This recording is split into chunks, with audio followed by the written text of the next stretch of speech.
Hello and welcome to daily practice question section by Vista mathematics. आज का practice question हमने लिया है vector algebra and 3D geometry chapter से।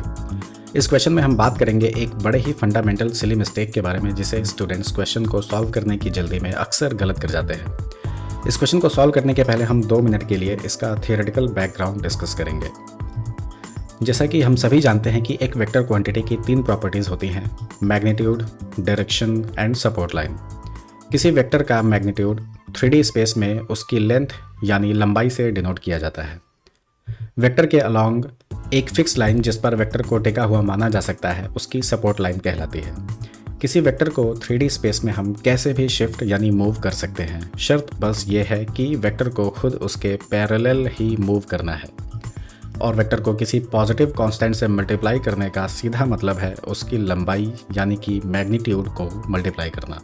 3D space में 2 वेक्टर्स पैरेलल हैं या कोलिनियर, ये बात हम सपोर्ट लाइंस के कॉन्सेप्ट से क्लियरली एक्सप्रेस कर सकते हैं। अगर 2 वेक्टर्स एक ही सपोर्ट लाइन पर लाई करते हैं तो वो कोलिनियर हैं, irrespective of whether they are pointing in same direction और ऑपोजिट। और अगर 2 वेक्टर्स 2 अलग अलग सपोर्ट लाइंस पर लाई करते हैं तो वो पैरेलल वेक्टर्स कहलाते हैं। एक 2D प्लेन में वेक्टर x एक्सिस या y एक्सिस के साथ कितना एंगल फॉर्म करता है, ये इन्फॉर्मेशन हमें वेक्टर की डायरेक्शन बताती है। इस पर हम डिटेल में बात करेंगे वेक्टर अलजेब्रा की थियोरी पर बनाए गए हमारे वीडियो लेक्चर में। Now anti parallel vectors. किसी गिवन वेक्टर a में -1 से मल्टीप्लाई करने पर वेक्टर की डायरेक्शन इन्वर्ट हो जाती है।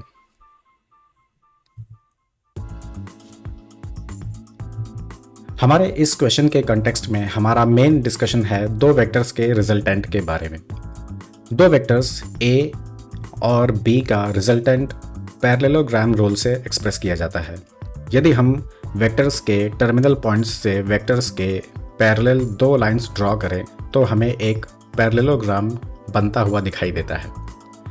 इन दोनों वेक्टर्स के कॉमन ओरिजिनेटिंग पॉइंट से अगर हम पैरेललोग्राम का डायगोनल ड्रॉ करें तो यह डायगोनल ही दोनों गिवन वेक्टर्स a और b का रिजल्टेंट कहलाता है, जो कि वेक्टर्स a और b का वेक्टर सम होता है। ऑन द अदर हैंड, अगर हम किसी एक वेक्टर का एंटी पैरेलल वेक्टर कंसीडर करें तो रिजल्टेंट वेक्टर a और b का वेक्टर डिफरेंस होता है। Another rule for resultant of 2 vectors is called as triangle rule. अगर हम b वेक्टर के हेड से a वेक्टर के टेल को मिलाएं तो हमें इन दोनों वेक्टर्स का अरेंजमेंट एंटी क्लॉकवाइज सेंस में दिखाई देता है। और अकॉर्डिंग टू ट्रायंगल रूल इसका रिजल्टेंट वेक्टर ऑपोजिट सेंस यानी कि क्लॉकवाइज सेंस में इनके एंड्स को जॉइन करने पर मिलता है। फाइनल डिस्कशन है 2 वेक्टर्स के रिजल्टेंट के मैग्नीट्यूड के बारे में। अगर हमें a और b के मैग्नीट्यूड्स और उनके बीच का एंगल पता हो तो उनके रिजल्टेंट r वेक्टर का मैग्नीट्यूड होगा modulus of a vector plus b vector. और रिजल्टेंट वेक्टर का मैग्नीट्यूड हम इस फॉर्मूला से फाइंड आउट कर सकते हैं, जहां अल्फा a वेक्टर और b वेक्टर के बीच का एंगल है। Now the most important part of our discussion is what will be the magnitude of vector difference, that is b vector minus a vector। यह रिजल्टेंट दिया जाएगा b vector minus a vector के modulus से और उसके लिए formula almost same होगा, except that cos के आर्ग्यूमेंट में जो एंगल हम लिखेंगे वो एंगल होगा b वेक्टर और माइनस a वेक्टर के बीच, and that angle evidently is pi minus alpha. An important observation worth noting is that ये जो vector b vector minus a vector है ये हमारे पैरेललोग्राम का दूसरा डायगोनल है, यानी कि 2 वेक्टर्स a और b से बने हुए पैरेललोग्राम के दोनों डायगोनल्स हम उनके वेक्टर सम और वेक्टर डिफरेंस से फाइंड आउट कर सकते हैं। यह था हमारे क्वेश्चन को सॉल्व करने के लिए नेसेसरी बैकग्राउंड डिस्कशन। तो चलिए अब हम क्वेश्चन को सॉल्व करते हैं। इस क्वेश्चन में हमें 2 वेक्टर्स दिए हुए हैं 5a + 2b and a - 3b, और हमसे पूछा गया है कि इन दोनों वेक्टर से बने हुए पैरेललोग्राम में लॉन्गर डायगोनल की लेंथ क्या होगी। So let us assume p vector is 5a + 2b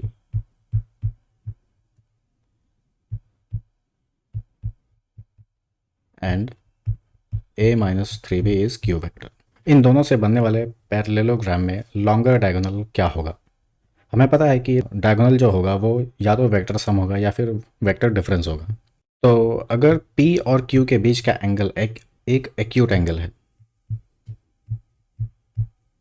तो इनसे बनने वाले पैरेललोग्राम में लॉन्गर डायगोनल जो होगा वो इनका वेक्टर सम होगा। और अगर p और q के बीच का एंगल ऑब्ट्यूज एंगल है,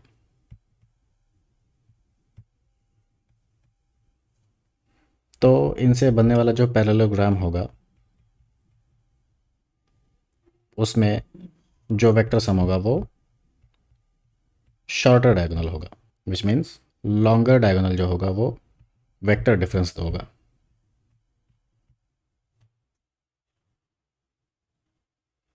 ओके, तो इसका मतलब ये हुआ कि हमें p vector plus q vector का मॉड्यूलस फाइंड करना है और साथ में p vector minus q vector का भी मॉड्यूलस फाइंड करना है, और उन दोनों मॉड्यूलस में से जो बड़ा होगा वही लॉन्गर डायगोनल होगा। इसका मतलब है कि हमें mod of p plus q find out करना है और mod of p minus q भी फाइंड आउट करना है। हमें इस क्वेश्चन में कुछ एडिशनल इन्फॉर्मेशन भी दे रखी है। हमें a वेक्टर का मॉड्यूलस दे रखा है और b वेक्टर का मॉड्यूलस दे रखा है, और a वेक्टर और b वेक्टर के बीच का एंगल भी दे रखा है। यानी कि हमें दे रखा है अगर ये a वेक्टर और b वेक्टर है तो इनके बीच का एंगल हमें बता रखा है, और mod of a vector is given as 2√2 and mod of b vector is given as 3। Okay, तो चलिए mod of p plus q find out करते हैं। मॉड p प्लस क्यू हमने अभी फॉर्मूला देखा था, ये हो जाएगा mod p square plus mod q square plus 2 times mod p mod q cos alpha, जहाँ अल्फ़ा जो है वो p वेक्टर और q वेक्टर के बीच का एंगल है। ओके, अब यहाँ पर हमें मॉड p और मॉड q ये तो हमें पता नहीं है, तो हम इनका मॉड्यूलस कैसे निकालेंगे? तो हम इस एक्सप्रेशन में p वेक्टर की वैल्यू रख सकते हैं 5a vector plus 2b vector, और q वेक्टर की वैल्यू रख सकते हैं a vector minus 3b vector. Right, ये क्या हो जाएगा 6a vector minus b vector. इस मॉड्यूलस की वैल्यू हम इस फॉर्मूला में रख सकते हैं, वो क्या होगी square root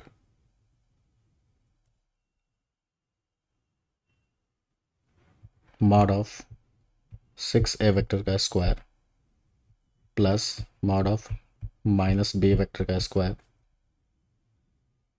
plus 2 times mod of 6a vector into minus b vector का मॉड कॉस। अब यहाँ पर जो एंगल आएगा वो एंगल होगा 6a वेक्टर और माइनस b वेक्टर के बीच का एंगल।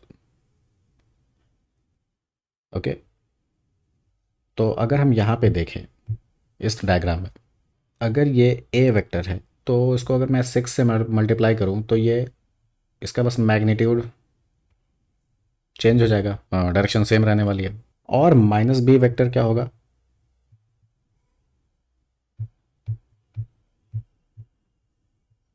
b वेक्टर के ही जैसा वेक्टर होगा बट उसकी डायरेक्शन अपोजिट होगी।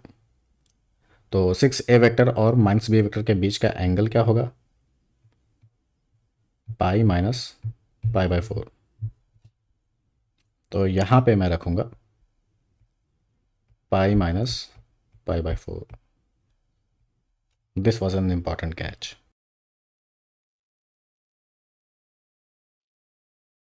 इसको मैं आगे लिख सकता हूँ।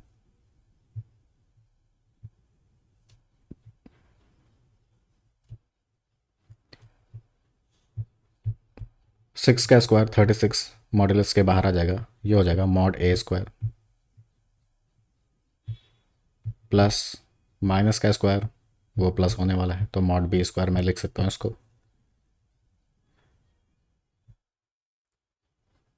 प्लस 2 6 ज़ा 12, ये हो गया ए वेक्टर, और minus of mod B is equal to mod B cos pi minus pi by 4, minus of cos pi by 4,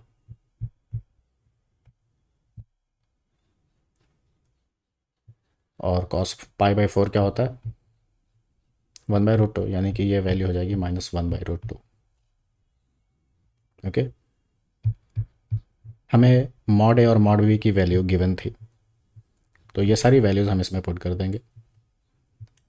36 mod ए की वैल्यू क्या थी 2√2, तो ये हो जाएगा 2√2 स्क्वायर, प्लस मॉड बी की वैल्यू क्या थी 3, तो ये हो गया 3 square, plus 12 into mod A is 2√2 into mod B is 3 into -1/√2, ये क्या हो जाएगा 36 इंटू 8 288 प्लस 9 माइनस √2 से √2 कैंसिल होगा, और ये क्या हो जाएगा 72 विद माइनस साइन। फाइनली ये वैल्यू क्या आ जाएगी √225, which is 225 is a perfect square of 15, सो ये वैल्यू आ गई 15। तो हमारे एक डायगोनल की लेंथ आ गई 15 यूनिट्स। दूसरे डायगोनल की लेंथ, दूसरा डायगोनल क्या है p vector minus q vector, which is p vector हमें क्या दिया हुआ था 5a plus 2b and q vector a minus 3b।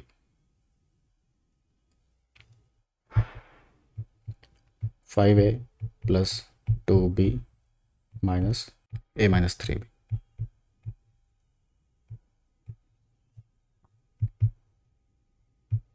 which is 4a vector 2b vector plus 3b vector is 5b vector plus sign के साथ।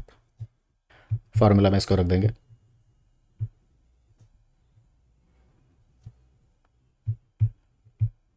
Four vector का square plus 5b vector का square plus 2 times mod of 4a vector mod of 5b vector into cos.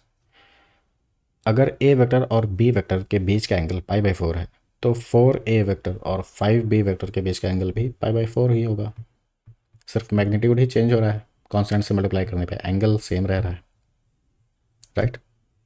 ये हो जाएगा, इसको हम लिख सकते हैं 16 into mod A square plus 25 into mod B square plus 40 into mod A mod B, और cos π/4 1/√2।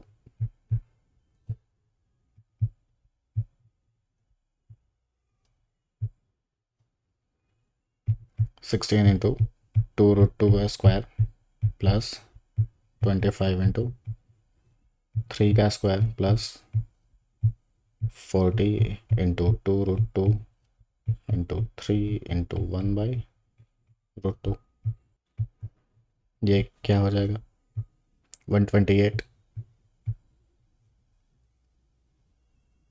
प्लस 25 इंटू 9 225 प्लस 240, ये हो जाएगा स्क्वायर रूट 593। ऑब्वियसली अगर हम स्क्वायर रूट 593 और स्क्वायर रूट 225 को कंपेयर करें तो रूट के अंदर लार्जर नंबर जो होगा वो बड़ा मैग्नीट्यूड होगा, so mod of p vector minus q vector, which is root 593 is the length of longer diagonal.